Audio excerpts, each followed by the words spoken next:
ချဲစီအသင်းထက်နာပိုလီစတာပြောင်းရွှေ့ဖို့ဘယ်လောက်ထိနီးစက်ခဲ့လဲဆိုတာကိုမီခေးလ်ထုတ်ဖော်ပြောကြားချဲစီကွင်းလည်လူဟောင်း OB မီခေးလ်ကဗစ်တာအိုစီမင်ဟာချဲစီအသင်းထက်ပြောင်းရွှေ့ဖို့ချိတ်ဆက်နေစေဖြစ်ပြီးနွေရာသီတုန်းကဘယ်လောက်ထိနီးစက်ခဲ့လဲဆိုတာကိုထုတ်ဖော်ပြောကြားလိုက်ပါတယ်ချဲစီအသင်းဟာပြီးခဲ့တဲ့နွေရာသီတုန်းကအိုစီမင်ကိုခေါ်ယူနိုင်ဖို့တော်တော်လေးနီးစက်ခဲ့ပေမဲ့နာပိုလီနဲ့သဘောတူညီမှုမရသေးတာဖြစ်ပါတယ်အဲနောက်အိုစီမင်တယောက်ကလာရာဇရဲ့အသင်းထက်တရာသီနားနဲ့ပြောင်းရွှေ့ခဲ့ပြီးတူလကီမြေမှာ30နှစ်ပွဲအတွင်း28ဂိုးထိသွင်းယူနိုင်ခဲ့ပါတယ်ချဲစီအသင်းဟာလာမယ့်နွေရာသီမှာတိုက်စစ်မှုသက်ခေါ်ယူဖွယ်ရှိနေပြီးကိုစီမင်အပြင်အဝစ်တောင်စတာဒီလက်ကိုလည်းချိတ်ဆက်နေပါတယ်ဒါပေမဲ့မီခေးလ်ကချဲစီနဲ့အိုစီမင်တို့ကြားဆွေးနွေးမှုတွေရှိနေစေဖြစ်ပြီးကစားသမားကလန်ဒန်ကိုလာချင်နေစေလို့ပြောကြားလိုက်ပါတယ်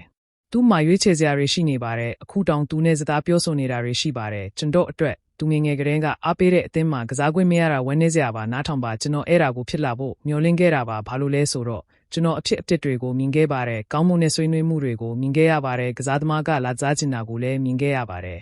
ဘာမှမရှိခဲ့ဘူးဆိုရင်အိုစီမင်သာချဲစီလာခဲ့မယ်ဆိုရင်သူစံချိန်တွေကျိုးဖြစ်နိုင်မှာပါသူအားကြရတဲ့ကစားသမားကဒေယောဘာသူကဒီမှာစံချိန်တွေအပြင်ဂိုးတွေလည်းသွင်းပြီးဆူဖလားတွေလည်းရိုက်ယူချင်ပါတယ်သူကစာလုံးမှုနဲ့တစားတက်တဲ့ကစားသမားမျိုးဖြစ်တယ်လို့တစုံတစ်ခုအတွက်ကစားချိန်မှာလည်းရည်မှန်းချက်ရှိပါတယ်သူ့လူကစားသမားမျိုးကအနည်းငယ်ပဲရှိပါတယ်ကျွန်တော်အတွက်သူသာချဲစီရောက်လာမယ်ဆိုရင်တကယ်ကောင်းတဲ့အရာတွေဖြစ်လာမှာပါကျွန်တော်ပြောခဲ့သလိုပါပဲကျွန်တော်အပိုင်းကတော့ပြီးပါပြီအသင်းဘက်ကသူ့ကိုဆွဲဆောင်နိုင်မလားဆိုတာတော့စောင့်ကြည့်ရမှာပါ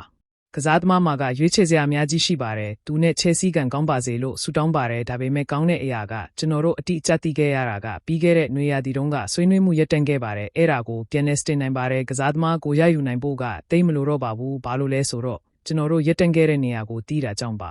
ဖိုးစီမင်းစော်ဒီမြေကိုပြောင်းဖို့မျှော်လင့်မိပါတယ်အဲ့ဒါကကျွန်တော်တိုက်ပွဲပါကျွန်တော်နဲ့သူနဲ့ကြားမှာဆွေးနွေးမှုရှိပါတယ်ကောင်းလေးကိုအဲမတော်ဖို့ပြောခဲ့ပါတယ်စော်ဒီကနှစ်ဝ34မတိုင်ခင်အထိကပတ်ပလားမရှိပေမဲ့သူတို့ရင်းနှီးမြှုပ်နှံနေစေပါချဲစင်းကိုလာခဲ့ပါငါတို့စီမှာ3ရာသီဒါမှမဟုတ်4ရာသီလောက်ကန်ပါလို့မီခေးလ်ကပြောကြားခဲ့ပါတယ်